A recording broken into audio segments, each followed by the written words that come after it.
দিন ধরেই না আমার বোন বলছিল একটা কেক বানাতে। আর আমি কেকটা মোটামুটি ভালোই বানাই, এজন্য ভাবলাম আপনাদের সাথে শেয়ার করি, যেহেতু আপনারা আমার ভিডিওগুলো অনেক বেশি পছন্দ করেন। আর কথা না বাড়িয়ে চলুন মূল রেসিপি দেখে নেওয়া যাক। আসসালামু আলাইকুম এভরিওয়ান, আশা করছি আল্লাহর রহমতে আমরা সবাই অনেক বেশি ভালো আছি। ফার্স্টে এখানে আমি 2টা ডিম ভেঙে নিব। আসলে এখানে আপনারা কতটুক কেক বানাবেন, কয়েকজন মানুষের জন্য বানাবেন সেটার উপরে ছোট বড় বুঝে আপনারা ডিমেরটাও বাড়িয়ে দিবেন, কারণ ময়দাটা বেশি হলে ডিমটাও কিন্তু বেশি লাগবে। এখন এই যে আমি কিন্তু সুগার দিয়ে ডিম দিয়ে এটাকে ফেটে নিচ্ছি, আর এখন দিয়ে দিব অয়েল। আর হচ্ছে গিয়ে আমি আমার পরিমাণ মতো দিয়েছি, আমি ফার্স্টেও বলে নিয়েছি। এই সব উপকরণগুলো আপনার কেক বড় ছোটোর উপরে ডিপেন্ড করে। হ্যাঁ, এখন আমি খুব ভালো করে ফেটে নিয়েছি, আর যে শুকনো উপকরণগুলো আছে সেগুলো এখন আমি চেলে নিব, যাতে কোনো রকম দানা দানা না থাকে। আর চেলে নিলে কিন্তু খুবই ভালো হয়। এখানে আমি দিয়ে দিলাম ময়দা, 2 চামচ গুঁড়া দুধ, আর হচ্ছে স্বাদমতো লবণ দিয়ে খুব ভালো করে চেলে নিচ্ছি। আর এখানে যেহেতু আমি ব্লেন্ড করা চিনিটা আইসিং সুগারটা ব্যবহার করেছি, আপনারা কিন্তু এমনিটাও ব্যবহার করতে পারবেন, কোনো ব্যাপার না। আসলে যার হাতের কাছে যেরকম থাকবে সেরকমটাই ব্যবহার করবেন। এখন এই যে দেখতে পাচ্ছেন আমি খুব ভালো করে ব্যাটারটা তৈরি করে নিচ্ছি, যাতে কোনো রকম দানা দানা না থাকে।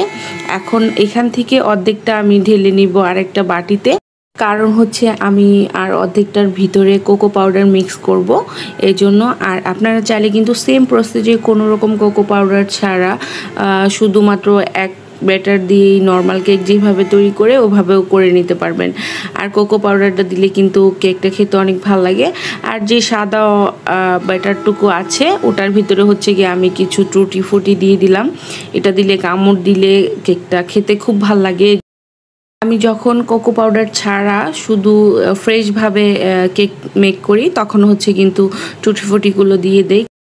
আর টুটি ফুটি রেসিপিগুলো আমার চ্যানেলে দেওয়া আছে, আপনারা যদি চান চেক আউট করতে পারেন অবশ্যই। আর এই যে দেখুন আমি একটা লেয়ার পরে একটা লেয়ার দিয়ে দিচ্ছি, এটা কিন্তু কোনোভাবেই মিক্স হবে না। দেখতে পাচ্ছেন আমার দিয়ে নেওয়া হয়ে গিয়েছে। এখন আমি ড্যাপ ড্যাপ করে নিচ্ছি, যাতে এর ভিতরে যদি কোনো হচ্ছে গিয়ে বাতাস ঢুকে থাকে সেটা বের হয়ে যাবে।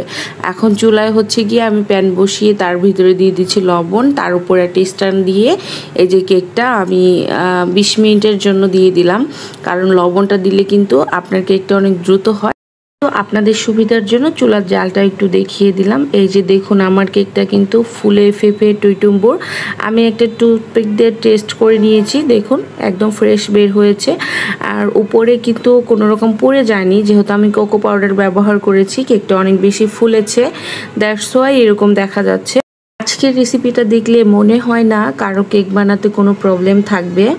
আর যাদের বাসায় ওভেন নাই, কারণ ওভেনটা সবার বাসায় আসলে থাকে না অ্যাভেলেবেল, এই জন্যই আমি আজকের রেসিপিটা এতটা ইজি করে দেখানোর ট্রাই করেছি। আশা করছি আপনারা দেখে বুঝে নিচ্ছেন। আর দেখুন কতটা ফ্লাফি হয়েছে, একদম ফুলে গিয়েছে। আর জানেন আমার কিন্তু এখানে কোনো রকম বেকিং পাউডার সোডা একদমই ব্যবহার করিনি, সেটা তো আপনারা দেখলেনই। তারপরও মাশাআল্লাহ কেকটা কিন্তু অনেক বেশি সফট অ্যান্ড স্পঞ্জি হয়েছিল। আর এটা খুব গরম ছিল, নরম হলে কিন্তু আর একটু বেশি ফ্লাফি হয়ে যাবে। যাই হোক, আজকের কেকটা কিন্তু দেখতেও মাশাআল্লাহ অনেক সুন্দর হয়েছে, খেতেও কিন্তু অনেক অনেক বেশি টেস্টি ছিল। বেকিং পাউডার ছাড়াই আমি বানিয়েছি, দেখুন কতটা সুন্দর হয়েছে। আর আমার চ্যানেলটা যারা যারা সাবস্ক্রাইব করেছেন তাদেরকে মন থেকে জানাচ্ছি শুকরিয়া। আর যারা করেননি ইনশাল্লাহ আশা করছি করে নেবেন। আজকের রেসিপিটা কার কাছে কেমন লেগেছে অবশ্যই জানাতে ভুলবেন না। সবাই ভালো থাকবেন, আমার জন্য দোয়া করবেন। আজকের রেসিপিটা এখানেই শেষ করছি। ইমান এবং স্বাস্থ্যের সাথে থাকবেন। আসসালামু আলাইকুম ওয়ান্স এগেইন।